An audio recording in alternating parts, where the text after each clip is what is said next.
آپ بار بار کیوں سننا چاہتے ہیں؟ اب اگر آج ارشد شریف کا جو جوڈیشل کمیشن ہے اس کے راہ میں روڑے اٹکائے جا رہے ہیں تو آپ کس پہ شک کریں؟ مجھے غلط ثابت کریں۔ جو سوال آپ مجھ سے پوچھ رہے ہیں یہ سوال آپ لاپارا چوک یا لاہور کے مال روڈ پہ یا کراچی کے تارک روڈ پہ کسی بچے سے پوچھ لیں کہ ارشد شریف کو جن مقدمات میں ملوث کیا وہ مقدمات کس نے بنائے تھے، کس نے کروائے تھے۔ اگر آپ یہ سمجھتے ہیں ارشد شریف کے قتل میں آپ کا یا آپ کے سرپرستوں کا یا فیسیلیٹیٹرز کا کوئی کردار نہیں ہے تو جوڈیشل کمیشن بنانے کا دیکھیں جی، ہمارا جو مقصد ہے وہ صرف یہ ہے کہ ارشد شریف صاحب جو ہیں ان کی شہادت کو تقریباً 2 سال مکمل ہونے والے ہیں اور اس پہ سپریم کورٹ نے بھی موٹو ایکشن لیا تھا۔ اس کے بعد 2023 میں انہوں نے جو آخری ہیئرنگ کی اس کے بعد ہیئرنگ نہیں ہوئی، تو پھر جب کافی عرصہ گزر گیا تو پھر ہم نے اسلام آباد ہائی کورٹ میں پٹیشن دائر کی۔ ہم کسی کو بلیم تو کر نہیں رہے، نہ ہی کسی پہ الزام لگا رہے ہیں، ہم تو صرف یہ کہہ رہے ہیں جی کہ ارشد شریف کے قتل کی انکوائری کے لیے ایک جوڈیشل کمیشن بنایا جائے۔ جو پچھلی ہیئرنگ تھی اس ہیئرنگ میں جب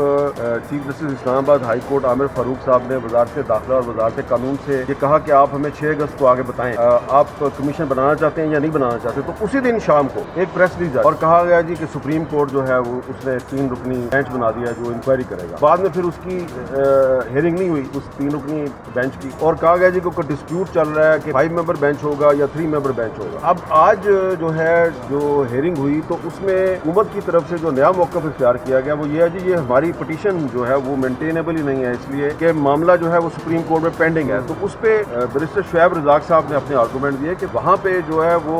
جوڈیشل کمیشن کا معاملہ پینڈنگ میں نہیں ہے، وہاں پہ انویسٹیگیشن ہے اور ہم تو جوڈیشل کمیشن کی فارمیشن مانگ رہے ہیں۔ تو اس پہ جو سرکاری وکیل صاحب تھے انہوں نے جو آرگومنٹ دیے تو چیف جسٹس صاحب اس سے مطمئن نہیں تھے۔ تو اب ہم جو ہے وہ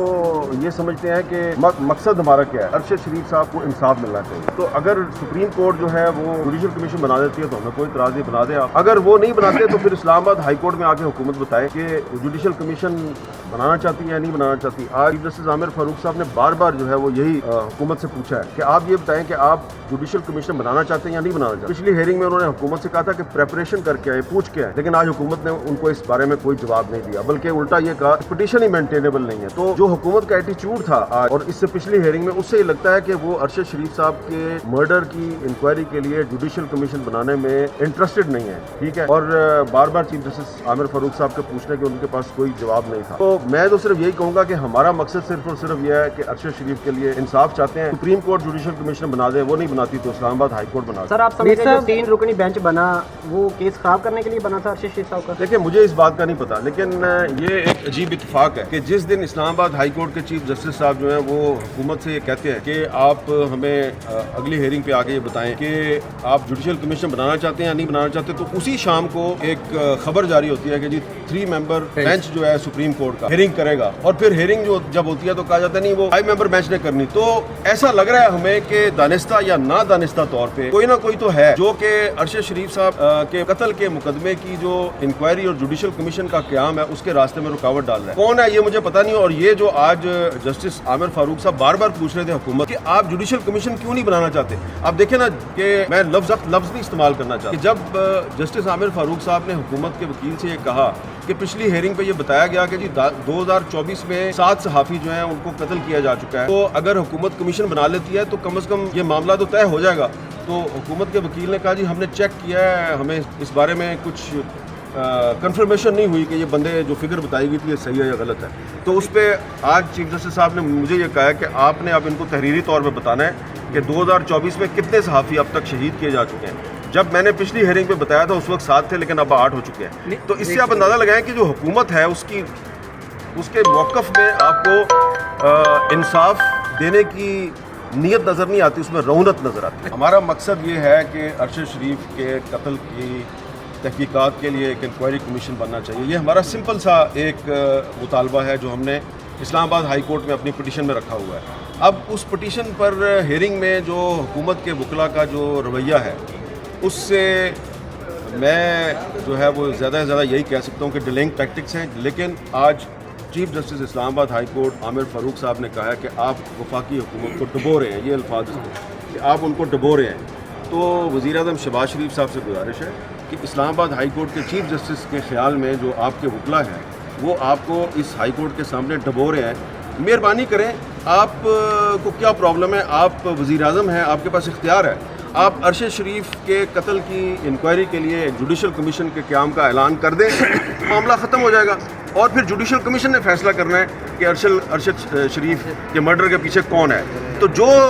لوگ ڈیلینگ ٹیکٹکس استعمال کر رہے ہیں وہ جوڈیشل کمیشن کے قیام کو روکنا چاہتے ہیں، تو جوڈیشل کمیشن کے قیام سے کو وہی روک سکتا ہے جس کے داڑھی میں کوئی تنکا ہے۔ اچھا حامد میر صاحب، آپ انویسٹیگیشن جرنلسٹ مانے جاتے ہیں پاکستان میں بھی اور باہر کی دنیا میں بھی۔